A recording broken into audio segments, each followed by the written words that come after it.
사도신경으로 신앙 고백 드리겠습니다. 나는 전능하신 아버지 하나님 천지의 창조주를 믿습니다. 나는 그의 유일하신 아들 우리 주 예수 그리스도를 믿습니다. 그는 성령으로 잉태되어 동정녀 마리아에게서 나시고 본디오 빌라도에게 고난을 받아 십자가에 못 박혀 죽으시고 장사된 지 사흘 만에 죽은 자 가운데서 다시 살아나셨으며 하늘에 오르시어 전능하신 아버지 하나님 우편에 앉아 계시다가 거기로부터 살아있는 자와 죽은 자를 심판하러 오십니다. 나는 성령을 믿으며 거룩한 공교회와 성도의 교제와 죄를 용서받는 것과 몸의 부활과 영생을 믿습니다. 아멘. 찬송가 288장 찬송 드리겠습니다. 예수를 나의 구주 삼고 성령과 피로서 거듭나니 이 세상에서 내 영혼이 하늘의 영광 누리도다. 이것이 나의 간증이요 이것이 나의 찬송일세. 나 사는 동안 끊임없이 구주를 찬송하리로다. 온전히 주께 맡김내어 사랑의 홍성을 읊는 중에 천사들과 하는 것과 하늘의 영광 보리로다. 이것이 나의 간증이요 이것이 나의 찬송일세. 나 사는 동안 끊임없이 구주를 찬송하리로다. 주 안에 기쁨 누림으로 마음의 풍랑이 잔잔하니 세상과 나는 간 것 없고 구속한 주만 보이도다. 이것이 나의 간증이요 이것이 나의 찬송일세. 나 사는 동안 끊임없이 구주를 찬송하리로다.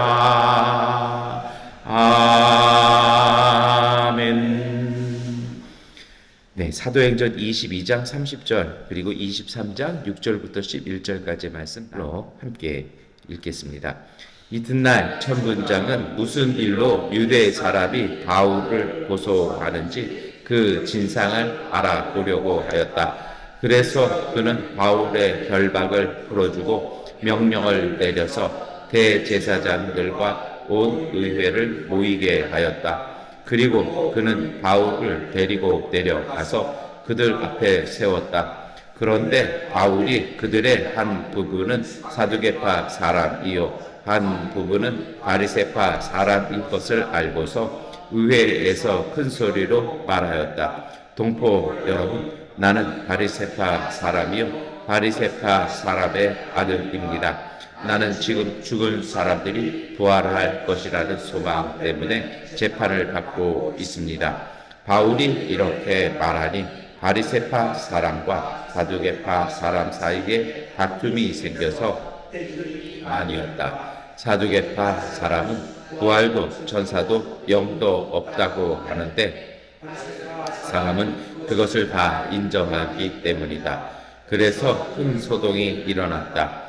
바리새파 사람 편에서 율법학자 편을 들어서 말하였다. 우리는 이 사람에게서 조금도 잘못을 찾을 수 없습니다. 만일 영이나 천사가 그에게 말하여 주었으면 어찌하겠습니까? 싸움이 퍼지니 천부장은 사울이 그들에게 찢길까 염려하여 군인더러 내려가서 바울을 그들 가운데서 빼내어 병영 안으로 데려가라고 명령하였다. 그날 밤에 주님께서 바울 곁에 서서 말씀하셨다. 용기를 내어라. 내가 예루살렘에서 나의 일을 증언한 것과 같이 로마에서도 증언하여야 한다. 아멘. 네, 사도행전 22장부터의 말씀은 사도 바울이 이제 에베소서를 떠나서 그 예루살렘에 와서 복음 전도하다가 잡힙니다. 잡혀서 이제 여러 가지 일을 겪게 되는 이야기인데요. 오늘 우리가 이것을 이렇게 묵상했으면 좋겠다는 생각합니다. 지금 우리에게 가장 중요한 기도 제목 중에 하나는 러시아 우크라이나 전쟁이 빨리 끝나는 겁니다. 그쪽에서 전쟁이 났더니 한국도 식용유 때문에 난리고 우리도 좀 여러 가지 복합적인 요인은 있겠습니다만 기름과 여러 가지 전기 이렇게 파생되는 물결들이 자꾸 있잖아요. 전쟁이 길어지면 굉장히 좋지는 않습니다. 근데 이번 전쟁을 바라보면서 사람들이 깜짝 놀란 게 있어요. 뭐냐면 한 3일에서 7일이면 전쟁이 끝날 줄 알았어요. 왜냐하면 러시아 무기가 워낙 좋은 게 많으니까 금방 끝날 것이다. 요즘 우리 사는 모든 사람들 생각에 비싼 무기 사면 전쟁 끝날 거라고 생각을 합니다. 그런데 의외로 그렇지 않았다라는 거죠. 그리고 두 번째로 그것이 이번에만 우크라이나만 잘 싸워서 그런 것이 아니라 현대에 이르러서는 그런 일들이 너무 많았다라는 거예요. 예를 들면 미국이 베트남에서 졌고요. 아프가니스탄에서 졌고요. 이라크에서도 졌다라는 겁니다. 그래서 사실 전쟁이 벌어지면은 그 몇 사람이 얼마가 파괴되고 얼마가 사상자가 났느냐 이걸 보고 전쟁의 그 판세를 이렇게 재보는 건 근세까지입니다. 그런데 현대전은 그렇게 보지 않고요. 실제로 누가 이기고 있느냐라는 것은요. 누가 얼마짜리 무기를 쓰고 누가 얼마짜리 무기를 쓰느냐 가격을 비교해봐서 가격이 싼 쪽이 무조건 이기게 되어 있습니다. 예를 들어 이렇습니다. 베트남전이나 아프가니스탄이나 이라크나 독일한 게 있죠. 미군이 한 명을 잡기 위해서 5억짜리, 8억짜리 헬파이어 미사일 이런 거 쏠 때 그 헬파이어 미사일을 쏘는 그 정말 비싼 그 코브라, 아파치 이런 헬기들을 그쪽에서는 단돈 몇백만 원짜리 그냥 이렇게 로켓으로 사제 로켓 때로는 한 몇만 원짜리 플라스틱 폭탄 이걸로 끊임없이 대응을 합니다. 나중에는 전비가 감당이 안 되니까 스스로 항복하게 되는 경우죠. 지금 우크라이나 러시아 전쟁도 좀 비슷한 상황일 수도 있을 것입니다. 제가 굳이 이런 말씀을 드리는 이유는 새벽에 전쟁 얘기해서 뭐 하겠습니까만 어떤 것이냐면요. 가만히 살펴보면 저도 전쟁 누가 더 싼 무기 쓰느냐 이거를 말씀을 드렸습니다만 그러한 전략을 세우는 사람, 그러한 압도적인 무기와 굉장한 전비 그리고 그런 무기들을 들고 오는 사람들에게 말도 안 되는 한쪽에서는 몇백억짜리 탱크 몰고 오는데 한쪽에 우리나라 현대가 만들어서 쓰던 그 트럭 그것도 중고로 팔아넘긴 거에다 살짝 하나만 얹어서 쏘는 정말 몇백만 원짜리 무기로 대응하는 그런 전략을 세워내는 사람이 결국은 중요한 것입니다. 그래서 오늘 우리 현대의 삶을요, 누가 얼마만큼 무엇은 자산을 갖고 있고 무엇을 운영하고 어떠한 것을 소유하고 있느냐의 문제가 아니라 그것을 어떻게 사용하고 대응할 수 있는 그 사람의 역량에 따라 삶이 바뀌어지는 것이 사실은 현대 오늘 우리가 살고 있는 삶이기도 합니다. 여러분 오늘 우리가 하루의 삶을 시작하면서 이것을 기억하셨으면 좋겠습니다. 내가 무엇을 얼마나 갖고 있느냐가 중요한 것이 아니라 내가 갖고 내가 쓸 수 있는 것을 얼마나 적절하게 효율적으로 쓸 수 있는 사람, 이 사람이 바로 성공하는 사람이고 이분이 바로 승리하는 신앙입니다. 오늘 이러한 맥락을 읽으면서 사도행전의 말씀을 보시면 사도 바울이 이 재판받는 상황들을요, 조금 다른 각도에서 보실 수가 있습니다. 사도 바울은 예루살렘에 왔습니다. 예루살렘에 와서 예루살렘 성전 한복판에 가서 예수 그리스도를 대놓고 증거하기 시작합니다. 다른 이야기, 교리적인 이야기, 사도 바울은 살짝 생략합니다. 그리고 자신이 부활한 예수를 만난 일, 그리고 자신은 예수를 핍박했던 사람들, 그리고 예수 믿는 사람들을 괴롭혔던 사람들이라는 것을 밝히며 내가 어떻게 예수를 만났고 내가 핍박했던 예수가 나에게 어떻게 해서 내게 예수님이 되었는지를 전하기 시작합니다. 그러자 사람들이 분노하기 시작합니다. 왜냐고요? 분노했다라는 건 이미 핵심을 건드렸다라는 것입니다. 그의 선포가 영향력을 발휘하기 시작했다라는 것입니다. 그러자 사람들이 그들을 둘러싸고 로마 군인들도 출동하기 시작합니다. 로마 군인 입장에서는요, 예루살렘에서 소요가 나봤자 자신들에게 이룬 것이 없습니다. 그래서 문제의 원인이라고 생각하는 사도 바울을 천부장, 그러니까 우리식으로 얘기하면 대대장급 정도 되는 사람인 것 같습니다. 고위 장교죠. 이 사람이 명령해서 바울을 두들겨 팹니다. 그러자 바울이 두들겨 맞다가 고개 빳빳이 세우고 말하는 것이 있습니다. 나는 로마 시민권이 있는 사람이라는 것입니다. 그러자 천부장이요, 거기에 또 지면 안 되잖아요. 대응합니다. 나도 시민권이 있는 사람이다. 그러자 이제 서로의 족보를 이렇게 펼치기 시작합니다. 이 천부장은 이렇게 얘기합니다. 나는 돈을 많이 주고 산 사람이다. 그러니까 쉽게 말하면 이 사람은 군인이지만 집안의 경제력이 굉장하다라는 것을 스스로 자랑하는 거일 수 있습니다. 그러자 바울이 바로 이어서 얘기합니다. 나는 날 때부터 시민권자다.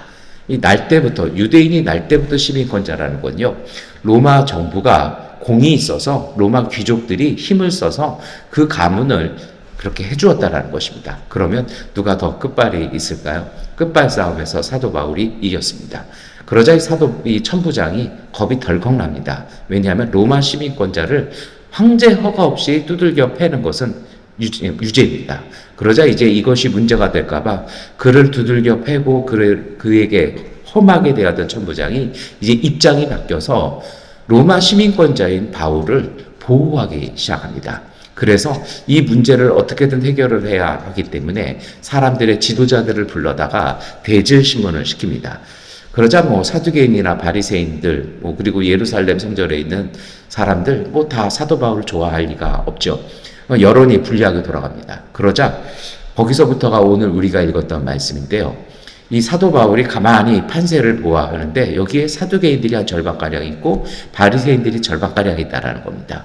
그러자 바울이요, 그동안 자신이 전했던 설교의 패턴을 바꾸기 시작합니다. 그것이 6절 말씀인데요. 우리 함께 읽겠습니다.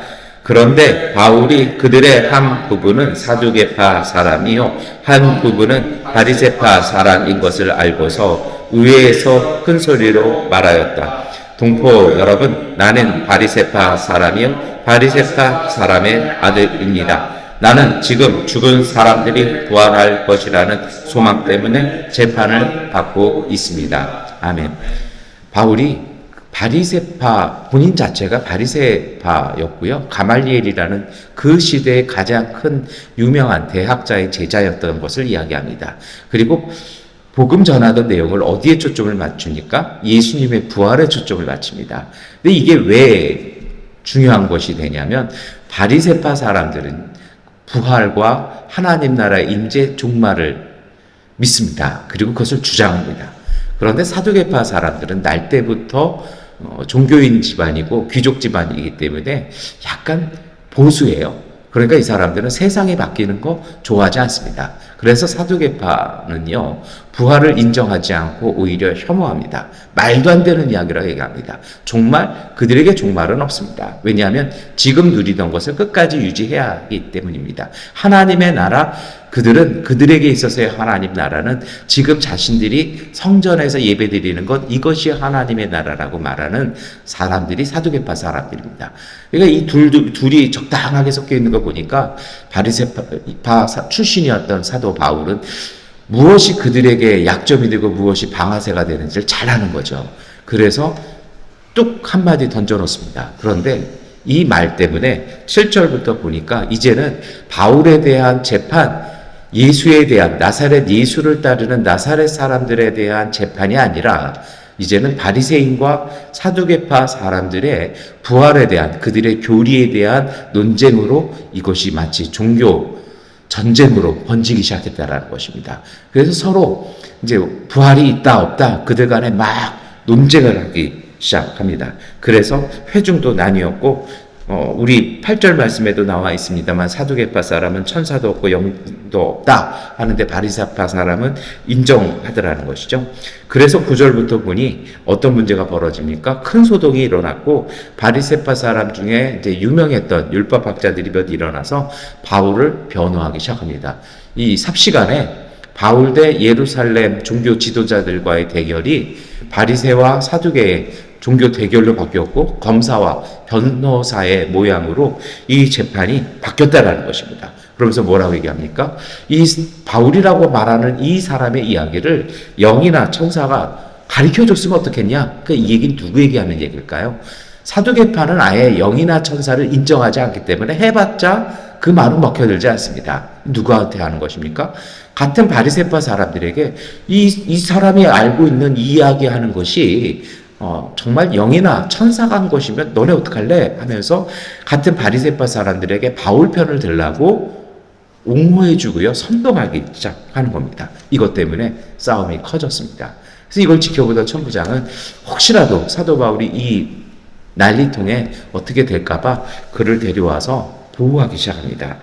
그리고 나서 11절에 그날 저녁에 주님께서 바울에게 말씀하십니다. 함께 읽겠습니다. 그날 밤에 주님께서 바울 곁에 서서 말씀하셨다. 용기를 내어라. 내가 예루살렘에서 나의 일을 증언한 것과 같이 로마에서도 증언하여야 한다. 아멘. 주님께서요 이렇게 얘기하시는 거죠. 오늘처럼 하라는 것입니다. 오늘처럼 용기를 내어서 하고 그리고 오늘처럼 한 것을 로마 황제 앞에 가서도 증언하여야 할 것이라는 것입니다. 여러분 어제도 우리가 에베소의 이별의 모습 그 말씀들 살펴보았습니다만 왜 바울은 로마에 가야 했을까요? 바울이 로마에 가서 순교하는 것 귀하고 정말 영광스러운 일이기도 했습니다. 그런데 사도 바울이 로마에 가서 한 정말 귀한 일은 그가 갇혀 있으면서 신약 성서를 썼다라는 것입니다. 그 간절한 마음, 복음 전하고 싶은 그 간절한 마음, 교회를 사랑하는 마음으로 써내려갔던 그의 편지들, 그 마음 통해서 하나님께서 그에게 신약 성서 중에 13권을 기록하게 하는 은총 주셨다는 것입니다. 바울은 이 일 때문에 로마에 가야 했을 것입니다. 그가 끊임없이 옮겨다니며 선교했다라면 그렇게 한 군데 진중하게 앉아서 성서를 기록해 나갈 수 있을까요? 우리 미얀마 양원도에도 그런 일이 있었죠. 최초의 선교사라고 했던 아도니람 저드슨이 오랜 기간 감옥에 gat혀 있습니다. 그가 정말 놀라운 일을 해냅니다. 그가 감옥 안에서 2권의 책을 씁니다. 하나는 영어 버마어 성경 사전이고요. 하나는 버마어 성경을 그가 번역하기 시작합니다. 그리고 그것 때문에 미얀마의 기독교가 판세가 달라지지 않습니까? 중요한 것은 이것입니다. 여러분 오늘 주님은 사도 바울에게 용기를 내라고 말씀합니다. 근데 여러분 용기를 내라는 말 그냥 내가 할 수 있어 나는 할 수 있어 I can do it 뭐 이렇게 해서 정신 바짝 차리는 것 이것을 용기라고도 말할 수 있습니다. 그런데 오늘 사도 바울이 가져야 되는 용기 이 용기는 어떤 것일까요? 제가 앞에 전직 이야기를 말씀을 드렸습니다만 그 용기란 무모한 돌격이 아닙니다. 2차 세계대전 때 일본이 했던 무모한 반자의 돌격이 아니고요. 용기란 지혜를 갖고 하는 것입니다. 오늘 제가 간략하게 22장부터 23장의 말씀을 이렇게 전에 말씀을 드렸습니다만 가만히 보시면 어떻습니까? 사도 바울은요 판세를 읽어나가지 않습니까? 자신이 두들겨 맞을 땐 두들겨 맞습니다. 사람이 맞으면 정신이 없잖아요. 맞고 있는 큰 가운데도 기회가 찾아오니까 천부장에게요. 나는 시민권자라고 당당하게 이야기하면서 자신의 권리를 이야기하기 시작합니다. 그리고 천부장이 어떻게 보면 그 시민권자의 등급 내가 너보다 더 높으니 내가 너를 때릴 수 있다라는 그 말 앞에 기죽지 아니하고 나는 날 때부터 시민권자라는 이야기 하면서 그는요 판세를 바꾸기 시작합니다. 재판에 갔습니다. 이 유대인들 얼마나 말 많고 얼마나 토론 좋아하고 얼마나 분위기 험악합니까? 그런데 그 험악한 장소에서요 그는 그 판세를 보면서 여기 누구누구 앉아있나 그 사람들을 보기 시작합니다. 사람 뭐야? 옷 입은 거를 관찰하면서 저 사람은 어느 바리새 쪽 사람인지 사두개 쪽 사람인지 어느 쪽에 많은지 어느 쪽에 조금 있는지 그걸 보면서 어떻게 해야 이 종교 재판을 자신이 예루살렘에서 죽을 사람은 아니거든요. 그러니 이거 내가 여기서 어떻게 될 거란 생각을 하는 것이 아니라 이것은 내 전쟁, 내가 있어야 될 것 아니니 자신이 이 판세를 뒤집어 버리기 시작합니다. 그래서 어떻게 하면 이 여기에 모인 사람들이 자신들을 돌로 치기 위해서 모인 이 사람들을 어떻게 해결할 것인지 그는 정확히 읽어내고 정말 말 몇 마디로 그 판세를 바꿔버립니다. 여러분, 저는 이것이 용기라고 생각합니다. 그리고 이러한 용기는 예수님께서 성령을 통해서 우리에게 주시겠다고 약속하셨습니다. 제자들이 궁금했습니다. 선생님 가시면, 주님 떠나시면 우리가 어떻게 하겠습니까? 그때 예수님께서 주신 말씀이 있습니다. 성령께서 너희로 하여금 무슨 말을 해야 할지를 알게 하실 것이다 라는 말씀이요. 여러분, 이것이 지혜이고 용기입니다. 참된 용기는 지혜를 동반합니다. 그리고 그 지혜는 지금 내가 갖고 있는 것들을 통해서 적절하게 대응할 수 있는 그 힘을 줍니다.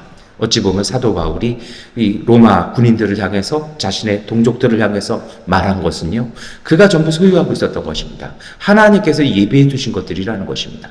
사람이 삶을 살아온 발자국들, 거쳐 지나가는 것들이요, 모두 하나님의 섭리 속에 있습니다. 때로 우리는 그렇게 생각하지 않습니다. 나는 무엇이 없고, 나는 집안이 어떻고, 나는 가정이 어떻고, 나는 교육이 어떻고, 우리는 자꾸 그런 생각합니다. 그런데 여러분 기억하십시오. 하나님은 불공정한 하나님이 아니십니다. 하나님은 이미 오늘 우리가 거쳐왔던 삶, 그 삶이 거칠든 힘들든 하나님은 그 삶을 통해서 오늘 우리에게 복되게 살 수 있는 능력을 주셨습니다. 하나님은 공평하십니다. 누구에게 어린 시절 학교 다닐 때 돈을 많이 가져서 풍족하게 살았다라면요, 그 물질이요, 누가 있고 누가 없고의 문제가 아니라 시간의 문제일 뿐입니다. 저도 그래요. 저도 어린 시절 가난하게 지냈습니다만 가만히 봤더니 이 물질이라는 것이 하나님 모든 이에게 공평하게 주셔서 어떤 사람이 그냥 단지 빨리 받았을 뿐이에요. 제가 가만히 보니까 그래요. 뭘 모를 때 많이 받아가지고 흥청망청 쓰는 것보다 뭘 좀 알고 나서 물질을 받아야 잘 쓰지 않겠습니까? 귀하게 쓰지 않습니까? 하나님은 공평하십니다.